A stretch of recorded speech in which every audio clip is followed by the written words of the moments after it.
আজকে একটা বিষয় যেটা হলো রিসালাত। আল্লাহ পাক সরাসরি কোনো বান্দাকে এসে নির্দেশ করেন না। আল্লাহ পাক কোনো সরাসরি কোনো বান্দার ঘরে এসে, বাড়ি এসে, তার কাছে এসে নির্দেশ করেন নেই এটা করো, এটা করিও না। অসংখ্য নবী রাসূল দুনিয়ায় প্রেরণ করেছেন। নবী রাসূলদের মাধ্যমে আল্লাহ পাক সঠিক সরল রাস্তা কি হবে, কি মানতে হবে, কি মানতে হবে না, কি মানা যাবে, কি মানা যাবে না, বিস্তারিত আমাদের সামনে নবী রাসূলরা আল্লাহর পক্ষ থেকে তুলে ধরেছেন। এই নবী রাসূল কোনো মানুষের ভোটে, কোনো মানুষের সমর্থনে, কোনো যোগ্যতায় হয় না আল্লাহ বানান? আমি আয়াত তেলাওয়াত করছি, আল্লাহ ঘোষণা দেন নবী রাসূল কোনো মানুষের ভোটে বা যোগ্যতা অযোগ্যতার বিবেচনায় হয় না, এটা আল্লাহ পাক নিজে যাচাই বাছাই করেন। সুবহানাল্লাহ বলি। আল্লাহু ইয়াসতাফি মিনাল মালাইকাতি রুসুলান ওয়া মিনান নাস। আল্লাহ ফেরেশতাদের থেকে এবং মানুষের থেকে রাসূল নিজে যাচাই বাছাই করছেন। আল্লাহ সবকিছু দেখেন, সবকিছুর জ্ঞান রাখেন। সুবহানাল্লাহ বলি। সর্বপ্রথম যিনি নবী হয়েছেন তার নাম কি? হযরত আদম আলাইহিস সালাতু ওয়াস সালাম, আমাদের আদি পিতা। আর সর্বশেষ যিনি আপনার আমার প্রাণের নবী মুহাম্মদুর রাসূলুল্লাহ সাল্লাল্লাহু আলাইহি ওয়াসাল্লাম। আরবের লোকরা কাফের ছিল, মুশরিক ছিল, বেঈমান ছিল, নাফরমান ছিল। আল্লাহ রাসূল এমন এক অন্ধকার যুগে পরিণত হলেন, কেউ আল্লাহরে মানে না, সব শিরক, মুশরিক, নাস্তিক, বেঈমানে ভরপুর। সেখানে কলেমার দাওয়াত দিলেন। কিছু কিছু মানুষ, অল্প সংখ্যক, যা হিসাবে আসে না, গোপনে কলেমা পড়ে মুসলমান হওয়া শুরু করলেন। সুবহানাল্লাহ বলি। যখনই তাদের ইসলাম গ্রহণ মানুষের মধ্যে জানাজানি হলো, তখনই তাদের উপরে নির্যাতন, অমানসিক নির্যাতন, যা কোনো মানুষ বর্ণনা করতে পারে না। শরীর পশম শিহরিয়া উঠে, এমন নির্যাতন শুরু হলো। আমরা জানি বিলাল হাবশী রাদিয়াল্লাহু তাআলা আনহু, সুমাইয়া রাদিয়াল্লাহু তাআলা আনহা, ইয়াসির রাদিয়াল্লাহু তাআলা আনহু, এদের উপরে অমানসিক, যা কোনো ভাষা দিয়ে বোঝানো যায় না, নির্যাতন শুরু হলো। কেন? তারা কলেমা পড়ছেন এই অপরাধে। কিন্তু একজন লোক এই নির্যাতনের শিকার হয়ে কলেমা ছেড়েছে? কথা কন। সুবহানাল্লাহ পড়ি, সুবহানাল্লাহ। কেমন কলেমা তারা পড়লেন? আল্লাহ রাসূল দাওয়াত দিলেন, তোমরা কলেমা পড়ো, বলো লা ইলাহা ইল্লাল্লাহু মুহাম্মাদুর রাসূলুল্লাহ, তাহলে নাজাত, তুফলিহুন, সফল কাম হয়ে যাবে, নাজাত পাবে। কাফের বেঈমানেরা কলেমা পড়তে অস্বীকার করছে। ভালো করে বুঝবেন, কথা হইবে সংক্ষেপ। অস্বীকার করছে। কিন্তু আমাদেরকে কলেমা পড়তে বললে আমরা পড়ি কি পড়ি না? সাথে সাথে পড়ি। আস্তিক, নাস্তিক, বেনামাজি, সুদখোর, ঘুষখোর সবাই কলেমা পড়ে কি পড়ে না? আরবে তখন সুদ চালু ছিল, চক্রবৃদ্ধি হারে সুদ চালু ছিল, কিন্তু তারা কলেমাটা পড়লো না কেন?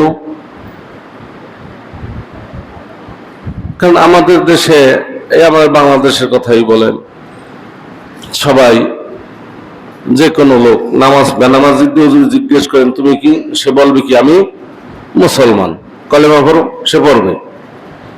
আরবের লোকেরা এই সুদখোরেও পড়ে, ঘুষখোরেও পড়ে, বেনামাজিতেও পড়ে, ডাকাতেও পড়ে, চোরেও পড়ে, কলেমা পড়তে বাস কোনো অসুবিধা নেই। আরবের লোকেরা পড়লো না কেন? বুঝতে হবে, তারা কলেমার অর্থ বুঝছেন, আর আমরা কলেমার অর্থ বুঝি নাই। এই পার্থক্য, বড় একটা পার্থক্য এখানে। আমরা না বুঝতে পড়ছি, কি পড়ছি নিজেই জানি না। আরবি কয়টা শব্দ মুখস্থ করছি, ব্যাস। এটা কি বলছি নিজেই কি জানি না, অনেকেই অধিকাংশই না বুঝিয়ে পড়ছি। এক। দ্বিতীয়, ঈমান আনতে হলে কি প্রয়োজন এইটাও বুঝি নেই। আল্লাহ পাক কোরআনে কারিমে কি বলেন দেখেন, খেয়াল করেন।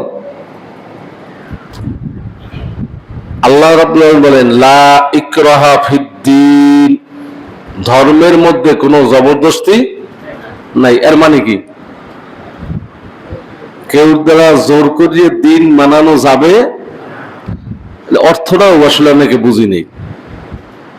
অর্থ না বুঝিয়া শুনছে ধর্মের মধ্যে জবরদস্তি নেই, ওরা যেখানে না সেখানে খাটাইয়ে দেয়।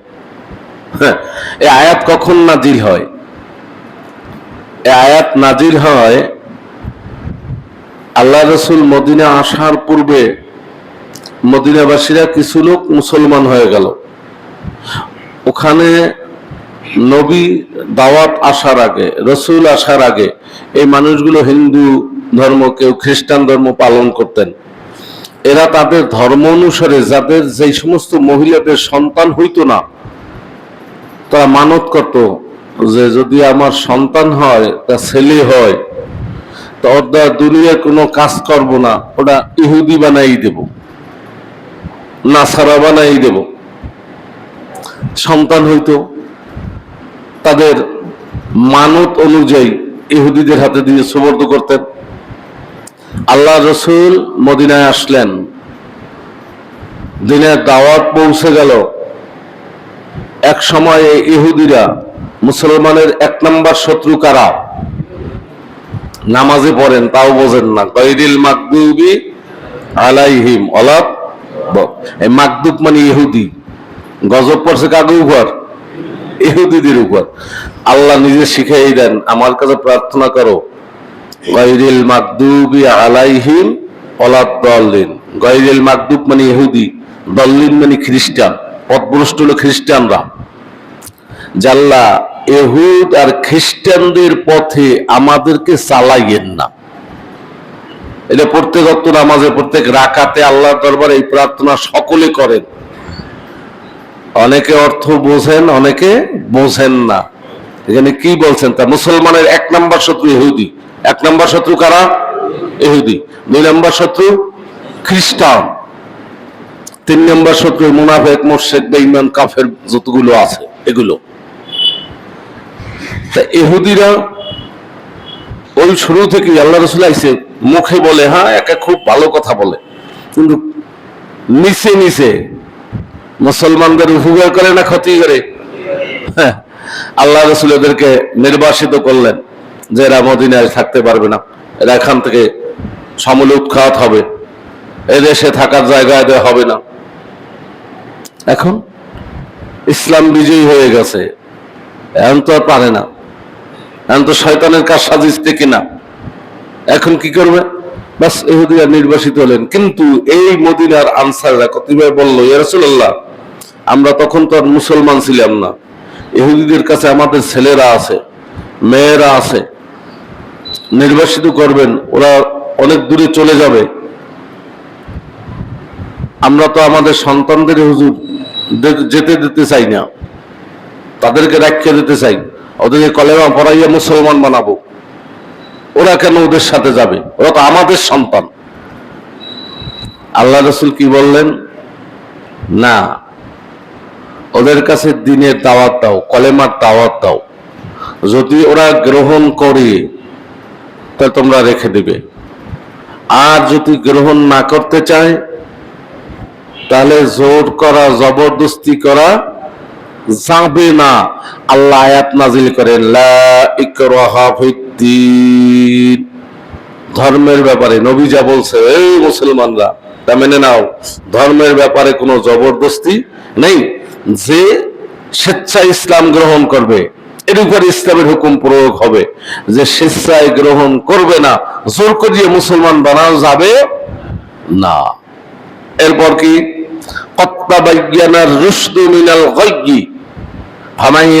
ভালো করে বোঝেন, অনেকে অবস্থায় পড়ে আছি, বুঝি না, না বোঝার কারণে। হেদায়েত আর গোমরাহি স্পষ্ট হয়ে গেছে।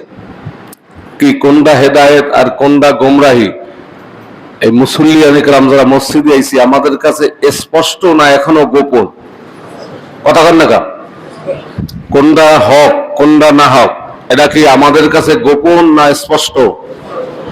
আল্লাহ আছে না নাই এটা কি স্পষ্ট না গোপন? আল্লাহ বলে গোমরাহি আর নাফরমানি, এই নাফরমানির থেকে হেদায়েত স্পষ্ট হয়ে গেছে। এখন স্পষ্ট হয়ে যাওয়ার পরে এখন তোমাদের কর্তব্য কি? কয় কি দেখেন, অমাইয়াকফুর বিত্তাগুত। কি সমস্যা দেখা যাচ্ছে কেন?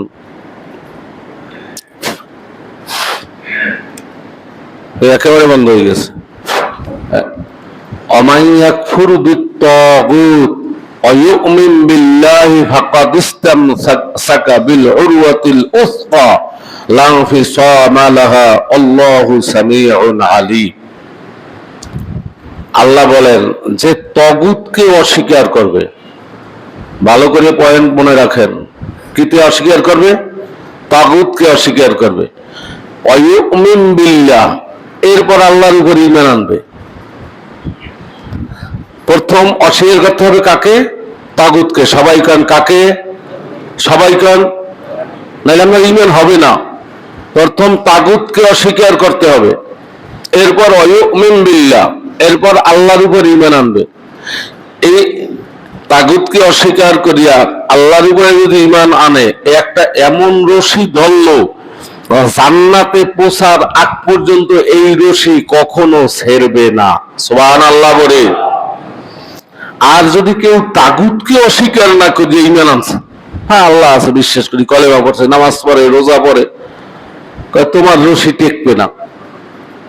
তোমার রশি কি টেকবে না? আব্দুল্লাহ ইবনে উবাই, সেও 5 ওয়াক্ত নামাজ মসজিদে নববীতে পড়ছে, রাসূলের পিছনে লম্বা জামা গায়ে দিয়েছে, টুপি মাথায় দিয়েছে, দাড়ি ছিল, কিন্তু সে কি মুমিন না মুনাফিক? ঈমান টেকছে না ঈমান ছিন্ন হয়ে গেছে? আপনি যে তাগুতকে অস্বীকার, এই কেন আব্দুল্লাহ ইবনে উবাই তাগুতকে অস্বীকার করে নাই? কলেমা পড়ছে। তাগুত বোঝেন? তাগুত কি? তাগুত কি? তাগুত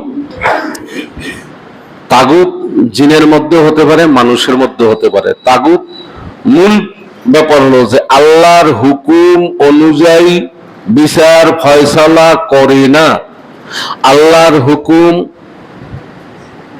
অমান্য করতে বাধ্য করে। আল্লাহর হুকুম মানবে, এই মানতে বাধার সৃষ্টি করে, আল্লাহর দেওয়া বিধান অনুযায়ী বিচার ফয়সালা করে না, এ হলো তাগুত।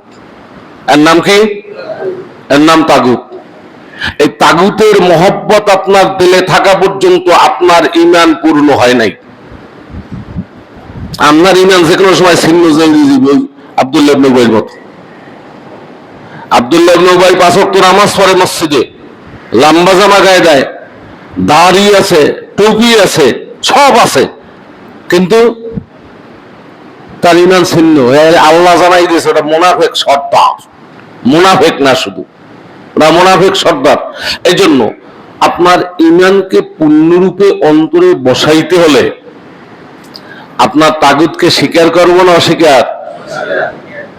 অনেকে বলি হুজুর এই আমাদের সামনে শিক্ষা যাক, শিক্ষা কিন্তু গ্রহণ করি না।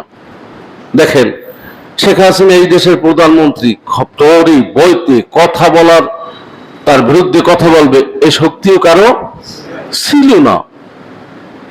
মানুষ বানাইছে কেডা? আর রহমান ও আল্লামাল কুরআন খলাকাল ইনসানা আল্লামাহুল বায়ান। আল্লাহ বলে কি তিনি রহমান, তিনি দয়াময়, দয়া করিয়া মানুষ বানাইছেন। মানুষ বানাইছে কিনা? যে আল্লাহ বানাইছে, আল্লাহ ছাড়া অন্য কেউ মানুষকে অন্যায়ভাবে হত্যা করার অধিকার আল্লাহকে দিয়েছে? দেয় নাই। এরপর বলে কি আল্লামাহুল বায়ান, এই কথা ভাষা শিক্ষা দিয়েছে কে?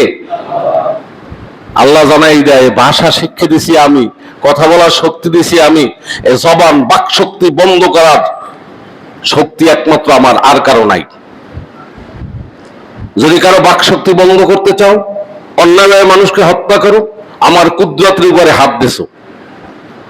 তুমি যত বড় শক্তিশালী হও, তুমি যত বড় ক্ষমতাওয়ালা হও, যখন তোমার লিস্টটা জালেমের কাতারে যাবে, তুমি আর দুনিয়ায় টিকতে পারবে না। ফেরাউন টিকতে পারে নাই, নমরুদ টিকতে পারে নাই, নাফরমান বেঈমান যত আছে টিকতে পারছে কেউ? এটা মনে রাখতে হবে। আজকে দেখেন এই শেখ হাসিনা এত শক্তিধর, আজকে সারা বিশ্ব থেকে আমরা সংবাদপত্রের মাধ্যমে যতটুকু জানি, কোন রাষ্ট্র আশ্রয় দিতে পর্যন্ত চায় না। কেন? কেন? আপনার বুঝতে হবে যে আমি আর ভয়, অন্তরে ভয় থাকবে কার? কোন রাষ্ট্রের, কোন ক্ষমতার, না আল্লাহর? আমরা তো কোনো তাগুতকে স্বীকার করি নাই, এজন্য কি আমাকে দেশ দিয়ে পালাই দিয়েছে, চলে গেছি? আর আমরা কি খুব বড়? এখন তো দেখতেছি অনেকে এশিয়া, এক সময় এই ছাত্ররা যে আন্দোলন করলো, সবাই জানি যে আন্দোলনটা করলো, করার পরে বাস কারফিউ জারি হইলো। এখন এই ছাত্র কোন কোন বাসায় থাকে, ওই বাসার উপরে অত্যাচার, হ্যালেও থাকতে পারবে না। আমার বাসায় 2-3টে ছাত্র থাকতো, আমি বললাম কি সকালবেলা যে বাবা তোমরা তখন থাকতে পারবো না। কয় হুজুর কে আমরা চোর, আমরা কি ডাকাত? না বাবা, আমার উপরে সমস্যা হবে, আমার উপরে সমস্যা হবে, আমি থাকতে পারবো না। কারণ যাবো কেমনি, কিচ্ছু নাই, কারফিউ, আমি কেমনে যাও জানি না। দেখছেন জুলুম জি করেন। এখন উনি দেশে নাই, আবার কতিপয় খুরসারা জুলুম শুরু করছেন। শুনে রাখেন, জুলুম কোনোদিন টিকতে পারে না। আইজ হোক কাইল হোক, আপনি আল্লাহ রসুল মক্কা বিজয় করছেন, এক সময় মক্কা থেকে পালাইয়া মদিনা গেছেন, আমাদের সামনে সব স্পষ্ট, কোনটা হক কোনটা বাতিল স্পষ্ট। কত্তাবাইনা রুশদ মিনাল গায়বি, গোমরাহি থেকে হক হেদায়েত স্পষ্ট হয়ে গেছে, স্পষ্ট। আল্লাহ রাসূল মক্কা থেকে চলে গেলেন, রাত্রিবেলা যাওয়া লাগলো, পলাইয়ে যাওয়া লাগলো। এই আল্লাহ রাসূলকে আল্লাহ পাক বিজয় বেশে মক্কায় আনছেন। সুবহানাল্লাহ বলি। বিজয় বেশে মক্কায় আসছেন। আল্লাহ রাসূল যেই উত্তর পীরে সওয়ার হয়ে মক্কার মধ্যে ঢুকছেন, আল্লাহ রাসূল এত নত হয়ে গেছেন আল্লাহর ভয়, একেবারে মনে হয় যেন বাহনের সাথে মাথা মিশে যাবে। এবং সে কি করলেন? প্রতিশোধ কি নিয়েছে? কথা কন। সে সাধারণ ক্ষমার ঘোষণা করছে। এই আদর্শ আল্লাহ রসুল আমাদের মাঝে রেখে গেছেন কি যায় নাই? রেখে গেছেন। কিন্তু কই, আমরা তো আদর্শ শিখি না।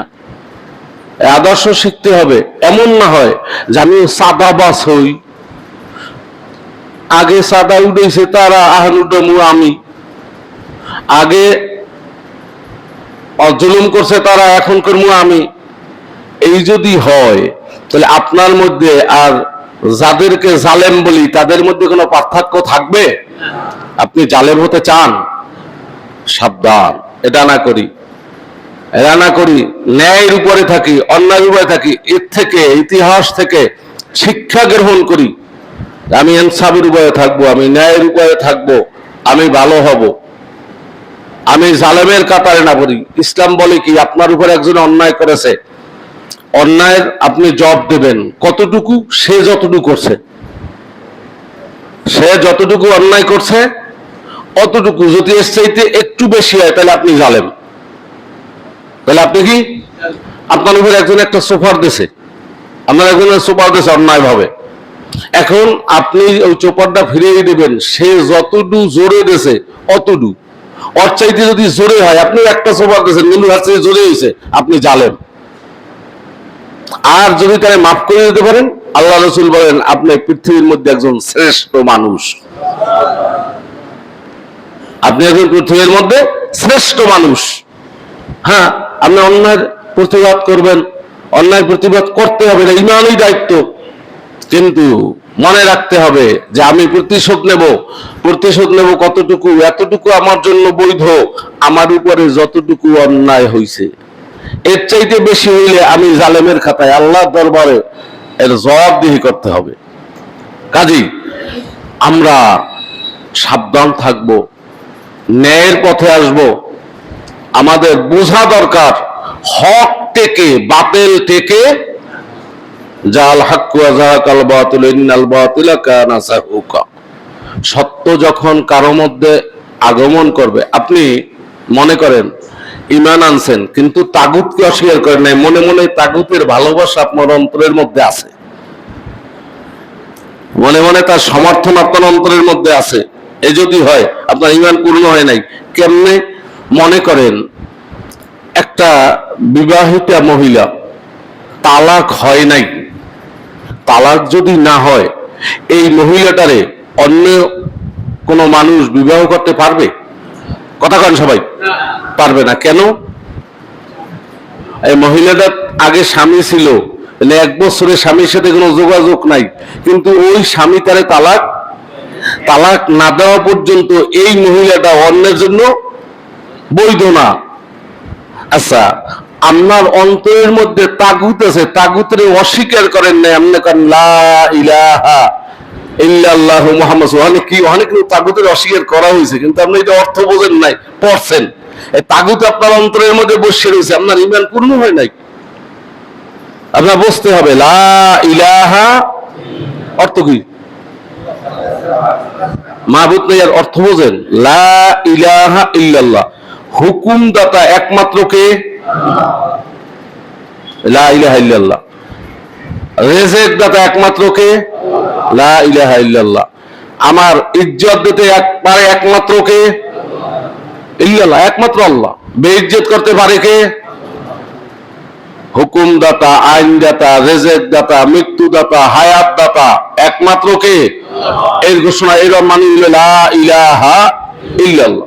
এরপর মুহাম্মাদুর রাসূলুল্লাহ। কি করছি সবাই কান? মানে কি? মুহাম্মদ সাল্লাল্লাহু আলাইহি ওয়াসাল্লাম আল্লাহর রাসূলের মানে কি? অর্থাৎ হুকুম হবে আল্লাহর, নেতা হবে মুহাম্মাদুর রাসূলুল্লাহ। আমার আদর্শ হবে আমি কোন নীতিতে চলবো, আমার নেতা হবে কে? কথা কন সবাই? মুহাম্মাদুর রাসূল। এই লা ইলাহা ইল্লাল্লাহর অর্থ আপনি এদের না বুঝে পড়ছেন লা ইলাহা ইল্লাল্লাহু মুহাম্মাদুর রাসূলুল্লাহ।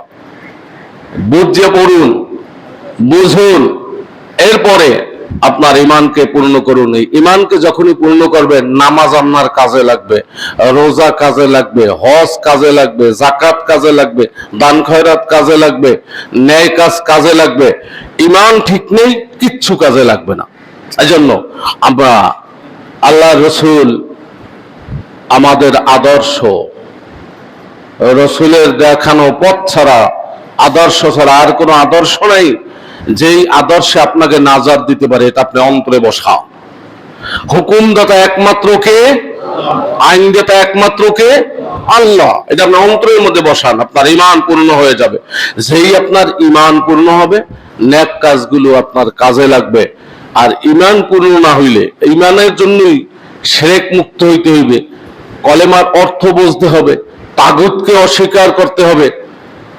এই আলোচনার পিছনে গেছে আজকের ঈমানের একটা পরিপূর্ণতা আসছে এই 3 জুমার পরে, যে আমার ঈমানের মধ্যে শিরক থাকতে পারবে না। কলেমাটা আমার অর্থ বুঝিয়ে পড়তে হবে, তাগুতকে অস্বীকার করতে হবে। আমার আদর্শ, আমার মডেল মুহাম্মাদুর রাসূলুল্লাহ, এটা অন্তরের মধ্যে স্থান দিতে হবে। আপনি বলতে পারেন হুজুর পিঠ বেচান লাগে, ওরে পিঠ কি আপনার একার? আমার যে সত্য মিথ্যে আমি জানি না, ওই আয়নাঘর যেই দেখাইছে আমি দেখে কি লাগলো, আমার শ্বাসটা বন্ধ হয়ে যাওয়া শুরু করছে। আয়নাঘরে আমি জীবনেও শুনি নাই, আমার শ্বাসটা বন্ধ হয়ে যাওয়ার অবস্থা হয়ে গেছে। আমি সাথে সাথে বন্দর সত্য না মিথ্যা জানি না। শুনুন, জুলুম কোনোদিন টিকতে পারে না, কোনোদিন টিকতে পারে না। আমরা কারো উপর কেউ জুলুম না করি, ন্যায়ের উপরে আসি, ইমানের উপরে আসি। দুনিয়ায় শান্তি, আখেরাতে মুক্তি। আপনার আমার জন্য আল্লাহ পাক দুনিয়ায় শান্তি দান করেন, আখেরাতে মুক্তি দান করেন। সকলে বলি আমিন। আমরা ইনসাফের উপরে আসি, ইসলামের উপরে আসি, তাহলে দুনিয়ায় শান্তি পাবো, আখেরাতে মুক্তি পাবো। বোঝার, আমল করার সহি কথাগুলো আল্লাহ তৌফিক দান করুক। সকলে বলে আমিন। ওয়া আখিরু দাওয়ানা আনিল হামদুলিল্লাহি রাব্বিল